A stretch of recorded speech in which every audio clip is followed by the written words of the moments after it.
Hello, everybody. New Year. Happy New Year. Hope you had a wonderful holiday season. And well, I'm back. Had a great year, end of the year, and I'm back to back to the real world again. I'm looking forward to today's session, and essentially, it's a new year. So, how do we set goals? How do we smash and achieve our realistic goals, our financial independence goals, and all that kind of stuff? So that's the focus of today. And again, I hope that 2023 was a good year for you. On reflection, it was a pretty good year for me.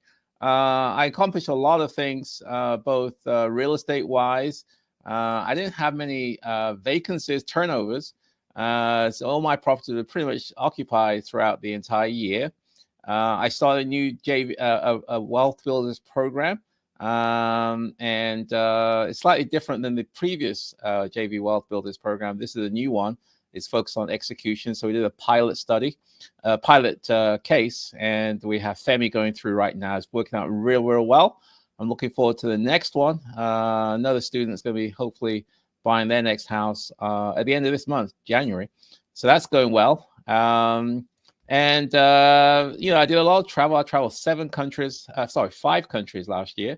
So my goal was 3. I did 5, so that I exceeded those.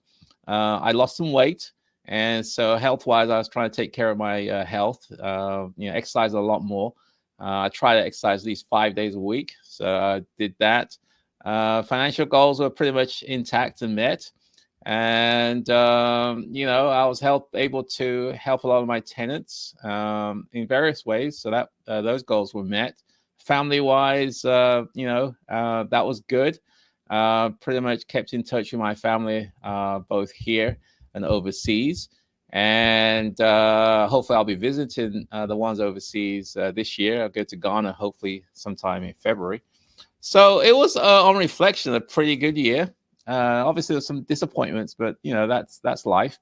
But for the most part, it was a good year. Hopefully, it was for you. Feel free to share your goals, your accomplishments for 2023, and as we move into 2024, I hope that 2024 is going to be a great year for you, and you achieve whatever it is that you want to attain, whether it be personal, professional, career-wise, health-wise, financial wise, whatever it is. Let's start the year off well, and let's get this show on the road, as they say.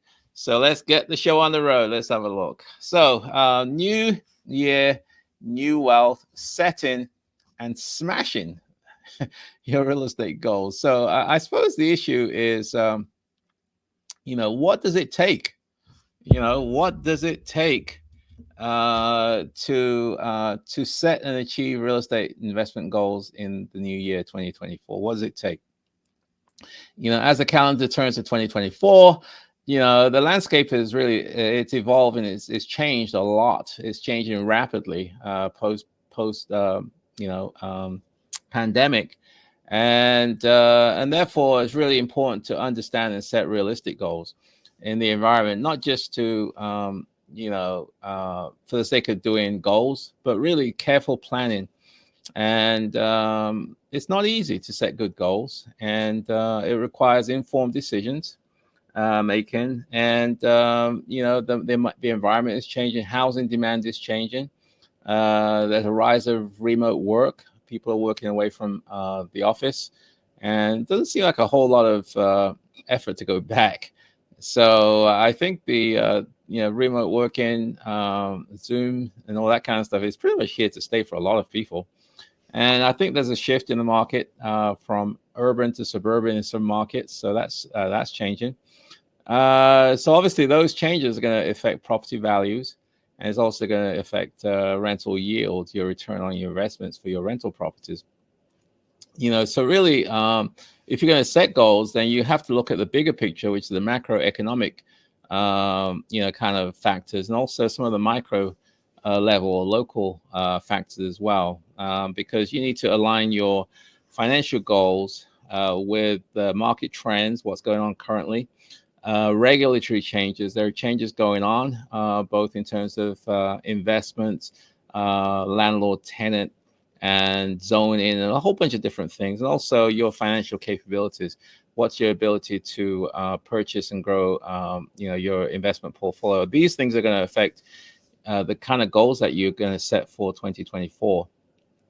So it's not just a matter of picking the right properties, but also timing, your purchases, the long-term projections for your investments, and also potentially, getting ready for market shifts as they come on. And also the big thing is the role of technology. Technology is just going crazy. AI and all that kind of stuff. It's wild. It's exciting. You can definitely do a lot now, leveraging technology that you couldn't do a few years ago. Things like market analysis, AI for property management, also AI for investment tracking your portfolio, for tracking your investments and so on. I mean, it's great technology. I think as savvy investors, we really do need to get our arms and hands around technology and leverage it to our benefit. So it's really important to embrace technology. It is what it is. It's staying, and also being able to be adaptable to the changing environment. So let's get down into the weeds a little bit and talk about some of these things. And I'll break it down to 6 parts. So number one, in terms of helping you set your goals, is really to understand the market, what's going on in the market. So the question is, how can investors accurately understand and interpret current real estate market trends? Because those interpretation of what's going on locally, nationally, globally is going to affect your, your ability to acquire properties. It's also going to have an impact on the kind of goals that you're going to be setting. Interest rates are going higher. Well, it's kind of going down now. It was pretty high earlier on, but it seems to be leveled off, and if anything, going down now. So to navigate the 2024 environment, you need to understand both the macro or the global issues, and also some of the local market issues. So, on the macro level, you got to understand the broader economic trends, like inflation. Inflation, I think they say it's going down. I think the Fed wants it to be less than or around 2%. I think it's above that, 3 point something, I think. But it's coming down. Also, interest rates. That obviously has a huge impact on real estate. And employment statistics is, real estate is very localized, and it's impacted by the local economy wherever your property is. So if the economy is doing well, then people, which means that there's hiring going on. People want to move there because there are jobs. If the economy is tanking, then people are going to leave to go to places where there are jobs are. So, which means that there's a declining population, which means that there's less demand for real estate, which means it's going to impact on your investment properties. So, yeah, the local economy is very, very important, or the local dynamics and things like GDP, how's the economy overall going? So, I mean, these are macro level, factors. On the local level, things like what's going on locally in terms of your neighborhoods. Is there much neighborhood development going on? What are some of the market conditions taking place locally? Are people moving in, moving out of different neighborhoods? These are more of a micro level. Things like, is there economic development taking place, locally, or not? So these are some of the local and macro level factors that you may want to consider as you develop your real estate investment goals. If your economy is going up where you are, then it means that it's a good place to buy, because over time there's a good chance that as people move in, there's going to be increased demand, which means that hopefully there's going to be increased demand for local real estate, which means prices will go up and rents will go up and things like that. So stay informed, be proactive, review regularly local real estate publications.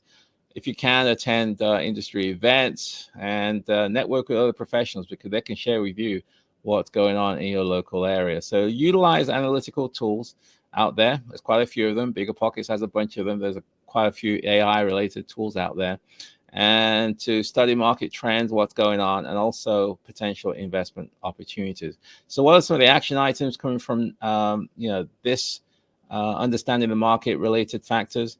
Things like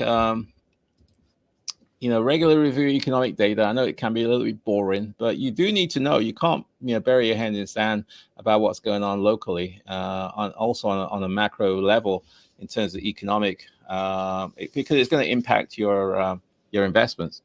If you can, attend seminars and networking with other like-minded people, industry events. If you can, you don't have to travel out of state. I'm sure there's a lot of stuff going on locally wherever you are. And utilize some of these real estate analytic tools out there, especially AI-related ones, that can help you identify potential opportunities. So that's number one in terms of factoring. These are some of the factors that's going to impact your ability or the goals that you're going to set in 2024. So let's talk about goals setting specifically for success. Goal setting for success. I'm really into goals. I do weekly goals, daily goals, yearly goals, 5-yearly goals. I do. It's really important because it gives me a sense of direction. It gives me a sense of knowing, what am I trying to strive for? What am I going for? And it's almost like a beacon, in the light, like a lighthouse, I suppose. You can see where you're going.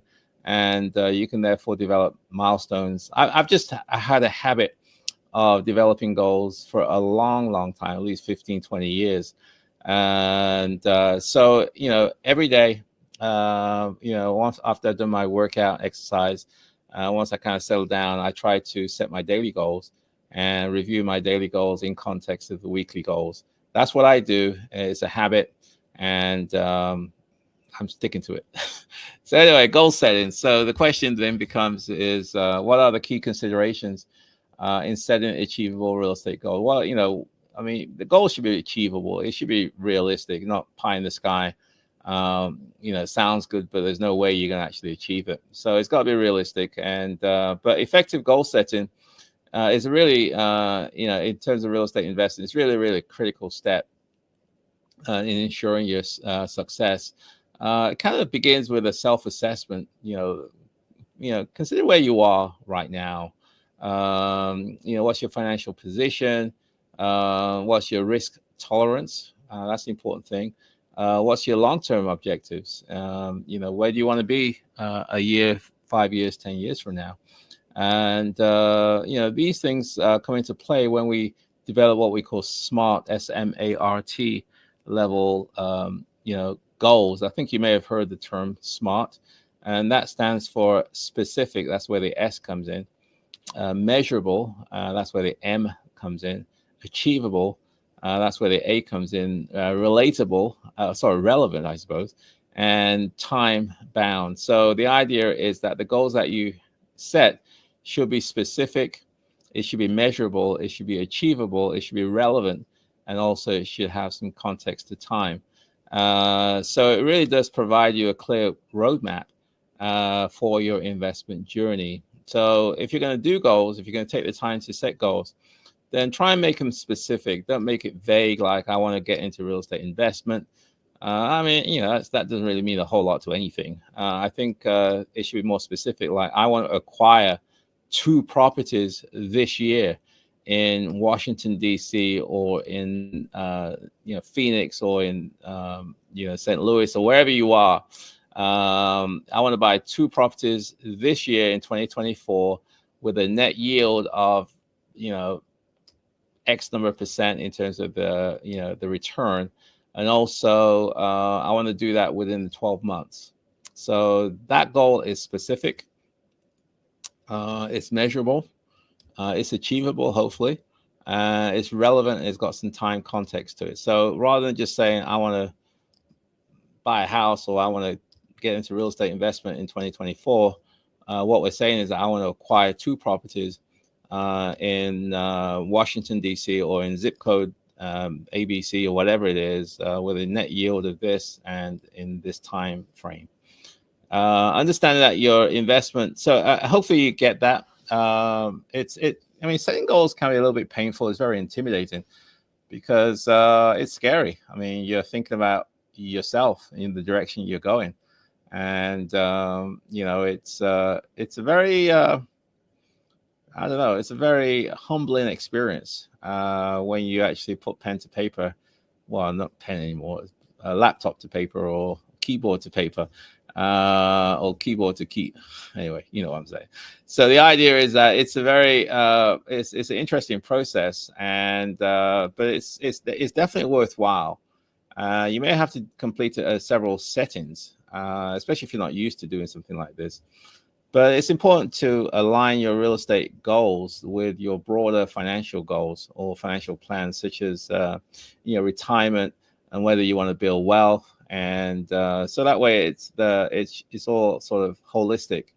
I like financial goals, career goals, health goals, social goals, physical goals. You put them all in the context of that, and that way you're not out of balance. You try to get balanced. You have some context in your life. You live a more holistic life. So don't just focus on the financial goals, but I think you also need to consider developing goals in other areas of your life.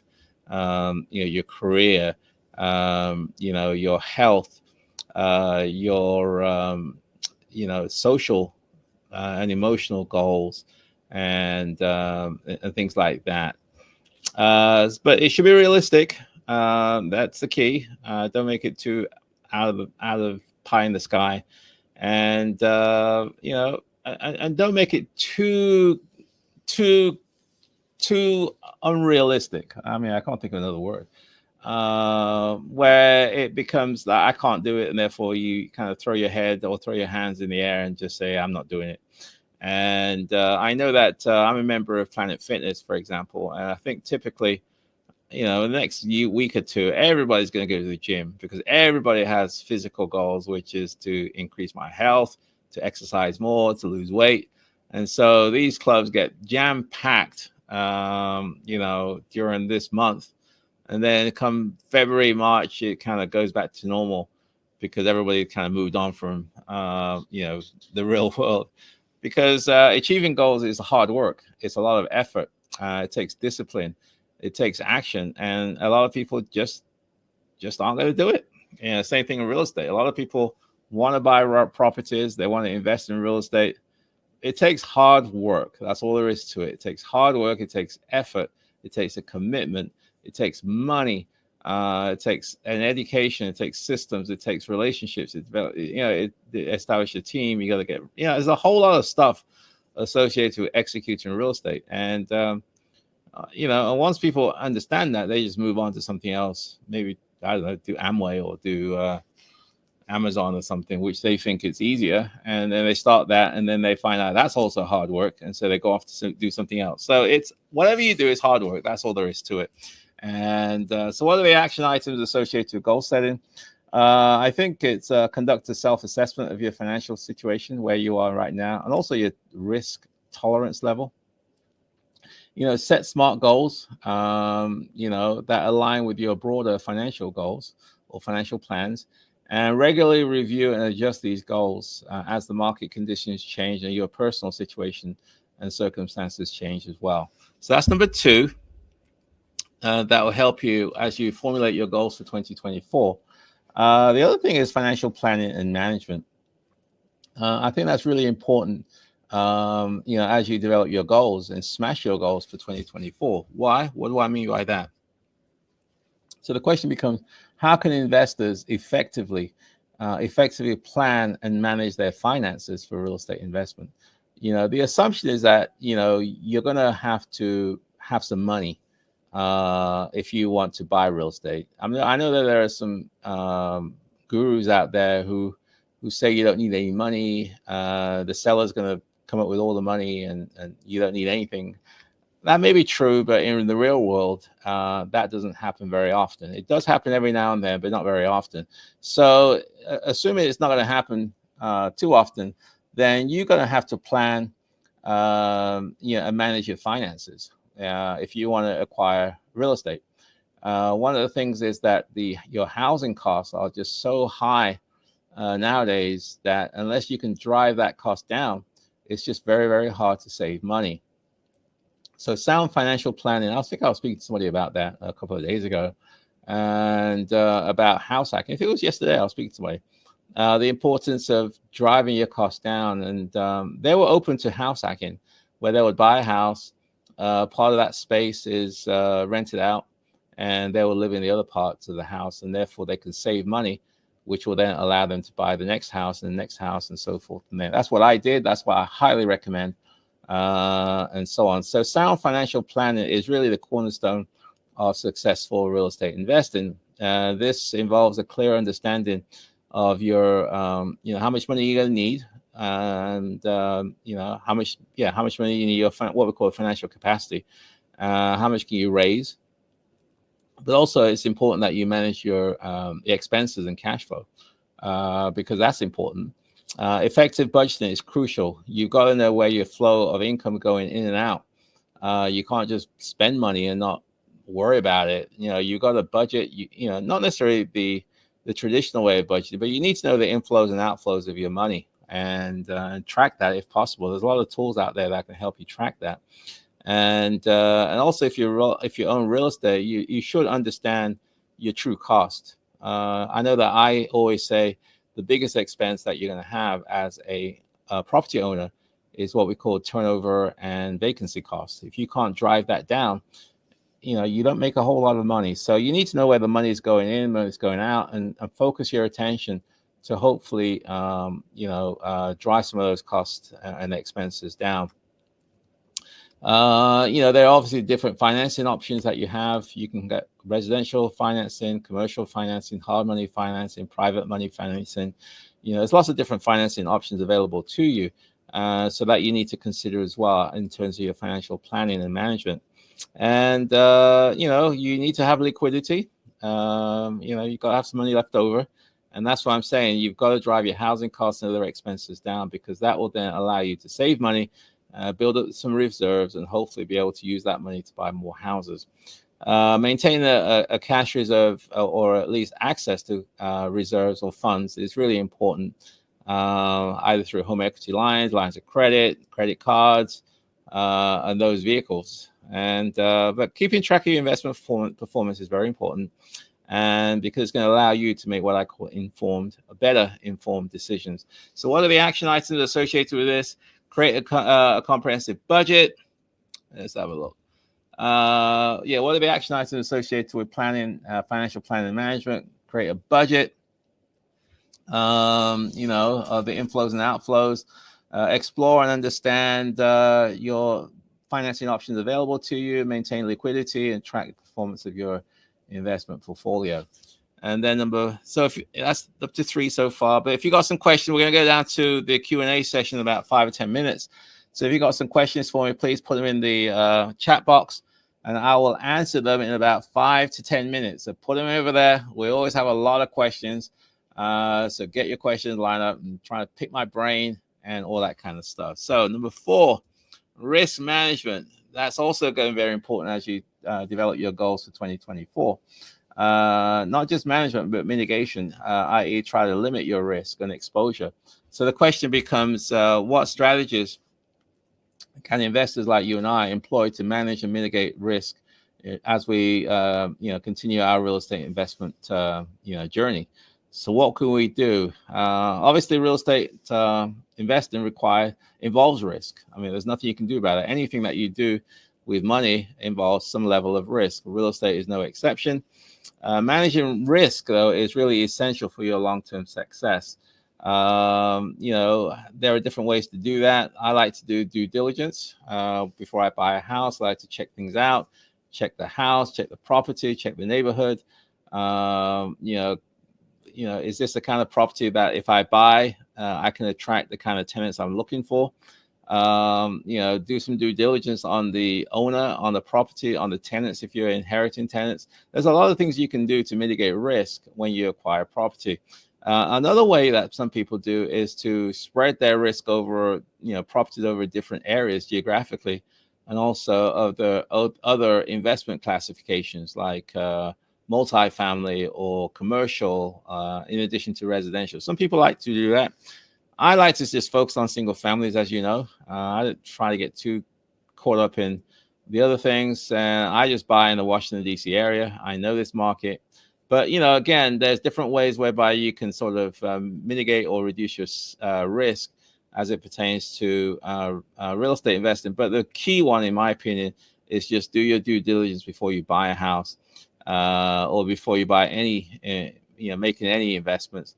Researching the property, understanding the local market, and assessing the environment where the property is, and also some of the legal issues, like especially landlord-tenant laws and things like that. So it's really important to mitigate risk, reduce risk, know what you're getting into before you actually hand over the money. And so to a certain extent, it's good to have a good team around you, things like lawyers, accountants, real estate agents, because these folks can help you navigate the complexities associated with real estate investing, and therefore hopefully they can help you reduce and minimize risk. You can't, insurance is also another good way to mitigate risk. It's always good to have adequate coverage, and either on your property individually, on your investment vehicles. It's always good to have insurance if you can, because if the worst case scenario happens, hopefully it's not going to take you down and take you out. So any catastrophic activities can wipe you out if you don't have the right insurance coverage. So what are some of the action items associated with mitigating risk? Things like, what do I say here? I think it's like diversify your investments, do your due diligence, conduct due diligence, and also stay informed about what's going on locally and also regulatory. Make sure you have adequate insurance if you were to buy real estate. Number 5, leveraging technology. I kind of alluded to that earlier on. Technology is going crazy. AI, ChatGPT. I'm playing around with ChatGPT 4 now. It's amazing what it can do. It's just unbelievable.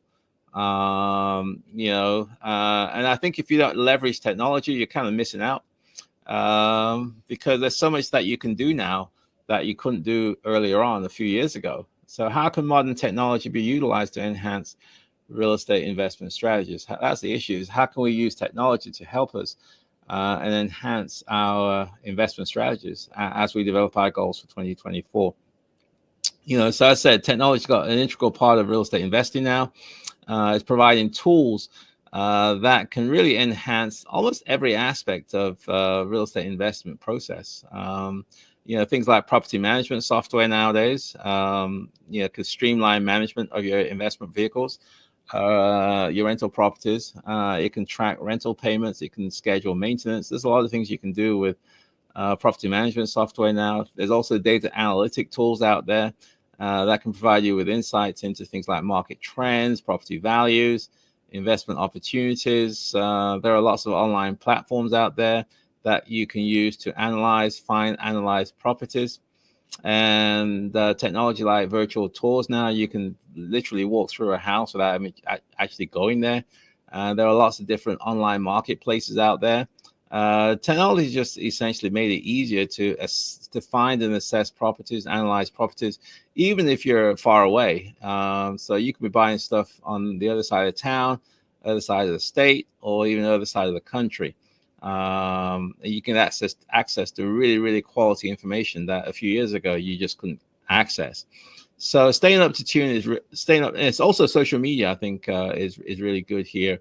In terms of your ability to network with other like-minded people, connecting with other investors, industry professionals, and also potential tenants. So staying up to date is really important, and there are tools out there that you can leverage as you develop your goals for 2024. So the question becomes, the action item, I suppose, in terms of technology. Things like utilize technology, property management software to efficiently manage your rental portfolio, leverage data analytics if you can for market research and investment decision making, and stay informed about technology. So And finally, I want to talk about this thing here is setbacks. It's really important because we're all going to have some setbacks. It's a tough world out here. It's not always easy sailing, and I think that you may have had some setbacks in 2023, but it is what it is. But the issue then becomes, how do you handle setbacks? Understanding what went wrong, analyzing market conditions, analyzing decisions that you took, reassessing strategies that you took place, and identifying, if you need more education. It's really good to reflect on what went right, what went wrong, and what did you learn from that. Because it's not nice to have setbacks, but it's part of life. But it's how you how do you act, how do you respond to these setbacks? I think that's the key. And learn from other people, get mentors, get guides, get coaches, because hopefully these folks have made those mistakes, and they can help you avoid making those mistakes as well. And it's a changing environment, and there are people out there who have a better idea what's going on than others. And then finally, let's kind of wrap this thing up for today. In conclusion for today's session is that achieving 2024 goals is not going to be easy. It's a combination of informed goal setting, effective financial planning, risk management, and also leveraging technology. I think if you can do all those different things, you can set yourself some really, really good goals for 2024 and have a mechanism to track how you're doing. Learn from your experiences in the past and setbacks that you've had in the past. And as you proceed and move forward in 2024. So stay adaptable, continuously educate yourself, be willing to embrace new tools and new technologies. And it's a dynamic world out there. It's changing fast. So hopefully I provide you a comprehensive framework as you develop your goals for 2024. It's going to be an exciting year. There's going to be a lot of opportunities. It's not going to be easy. There's going to be some setbacks and challenges you're going to face. But working together, hopefully I can help you on your journey. I'll be doing this Wealth Wednesday every week. I'll be doing some traveling this year. My goal is to 3 countries. I think I've already got an idea which countries it's going to be. But last year I did 5, so hopefully this year I'll be able to do more than 5. But I've set my target as 3, and we'll see. And it's going to be a great year. Looking forward to it. I'm excited, and hopefully I can help you on your journey. So please tune in to Wealth Wednesdays. Spread the word. Let other people know that if they want to pick my brain every Wednesday at 7 p.m. Eastern time is where they can do that. So let's.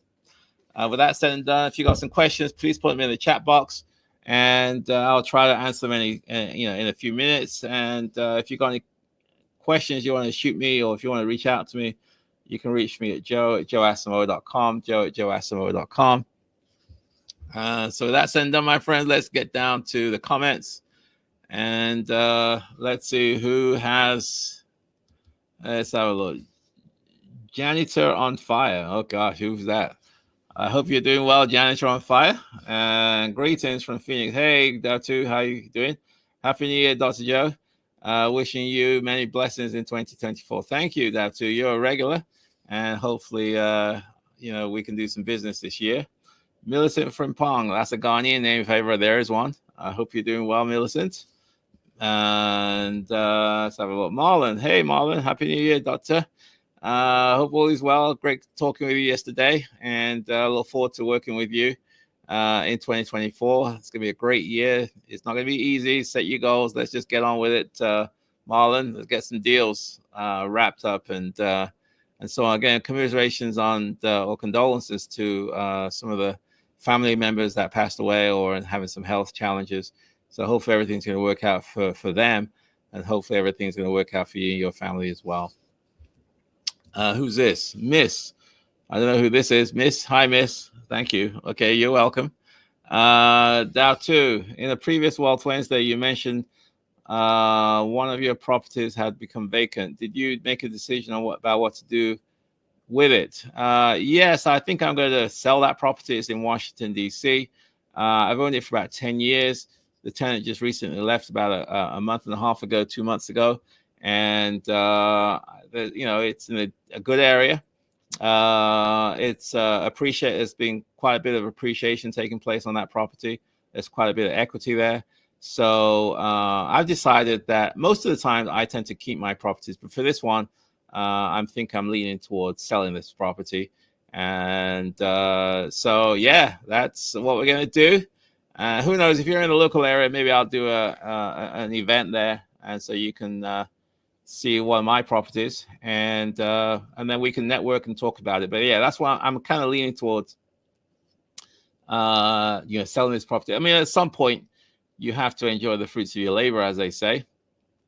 And so maybe it's time to enjoy some of the fruits on this particular one. I had a tenant. The gist of it is that I bought this house about 10 years ago, fixed it up at the time, and we put a tenant in there. The tenant was in there for 9.5 years, one tenant. And so she recently left. And so she was a good tenant. She took care of the property. And now that she's left, we decided to fix it up. I put a new kitchen in there. What else was a new kitchen? Yeah, well, we kind of redid the kitchen, repainted the house, put some new floor in there, and kind of spruced it up a little bit. And so I think the contractor is wrapping things up this week. So I'm kind of leaning towards waiting a few weeks, maybe a month or two, until the market, transitions to the early spring season. And then I could sell there. I could put it on the market around that time. So that's why I'm leaning down to. Hopefully that was helpful. Okay. Zachary Fisher. Hi, Zach. Have you had to deal with DC's new rent determination tool for housing? Yes, I have. So what Zach's referring to is that DC for rentals for Section 8, they used to go by neighborhood model, i.e. the rents that you would, let's just step back. Many years ago when I first started, DCHA, DC Housing Authority, they started off whereby the rents would be the same across the city. So if you had a 3-bedroom, let's just say in neighborhood A, Georgetown, Capitol Hill, whatever, that will be the same rent as a 3-bedroom in neighborhood D or E. And so investors being investors, they would buy the cheapest part of the town so they can get maximum cash flow. And so there'll be a concentration of voucher holders in certain parts of the town, usually the poorer part of the town, and because that's where the investors made the maximum cash flow. Anyway, so DCHA changed that model about maybe 10 years ago to the neighborhood model, whereby they raised the rents in certain neighborhoods where they wanted more voucher holders to go.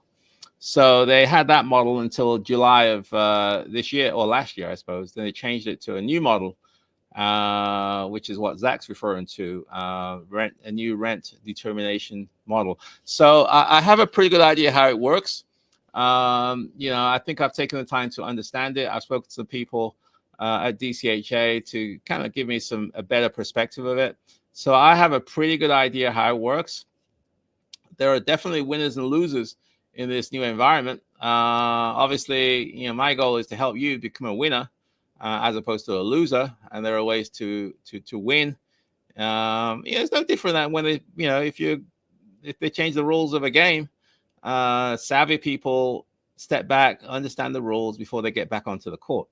So it's the same thing here. Savvy investors are going to take time to understand the new rules and then play the game accordingly. So that's what savvy people do. That's what hopefully you're doing, Zach. But yeah, I'm familiar with the tool. There's a website you can go to, affordablehousing.com, where you can plug in your address and your number of bedrooms, and it'll spit out some what's it called, data. But yeah, there's a data that we see, i.e. on the public side. There's also data that's behind the firewall that only the housing authority sees. So what you see is not always the full picture. So it's a little bit complicated, but I'll be more than happy if you want to reach out to me. We can talk about it in more detail. Okay, what do you say next? Zach again. Zach says, have you had to deal with DCs? Yes. I mean, I think I've just answered that question. So hopefully I answered your question, Zach. But essentially, yes, I'm familiar with that tool. And it's okay. It's okay. Um, Dow 2, would you do a 1031 exchange? No, I'll probably just sell it, pay the taxes and just keep on rolling, just pocket the money. I'm not going to do a 1031, I don't think, on this particular property. I just want to cash out. I want to enjoy some of this money. It's quite a bit of equity. I mean, DC in the last 10 years has increased in value a lot in some of these neighborhoods. So, I mean, I have a lot of properties. I don't think I need any more. But I'm not going to 1031 into additional properties. I don't think so anyway. Well, we'll see. Again, if you got some questions, please put them in the chat box and I'll try to answer them as soon as possible. Otherwise, I'm just going to wrap it up for today. And so that way I can enjoy my day, enjoy my evening, and spend time with the family and so on. So, yeah, so hopefully, today's session was helpful. It's going to be a great year, as I said before. I'm excited by the opportunities that's out there. It's not going to be easy. The market is shifting. What used to work a few years ago doesn't necessarily work anymore. And so we have to shift and change our strategies accordingly. And hopefully, you'll be a winner in all this stuff. I mean, real estate is, from my perspective, is a long-term play. In the short term, we go through a lot of ups and downs, but over the long haul, it tends to work out okay. And so I'm trying to encourage you to take real estate very seriously and get into a mode whereby you can execute, as opposed to just consuming content, and never actually doing anything. I think it's time to execute. And so let's execute. Let's get on with it. Let's get the show on the road. And let's strive for financial independence. So that said and done, my friends, I'm going to wrap it up for today. I hope today was helpful. Don't forget to set your goals. And it's going to be a great year. And, but it's only good if you actually do something. You're going to have to take some action. Because if you don't take action, we'll be having this conversation a year from now. And you'll be talking about, well, I'm going to be buying my first house or next house. At some point, you've got to pull the trigger, make it happen. So hopefully I can help you, encourage you on this journey. And hopefully you had a great session today. I'm excited for 2024. I wish you the best. And I will speak to you next Wednesday at 7 p.m. Take care, guys. Bye for now.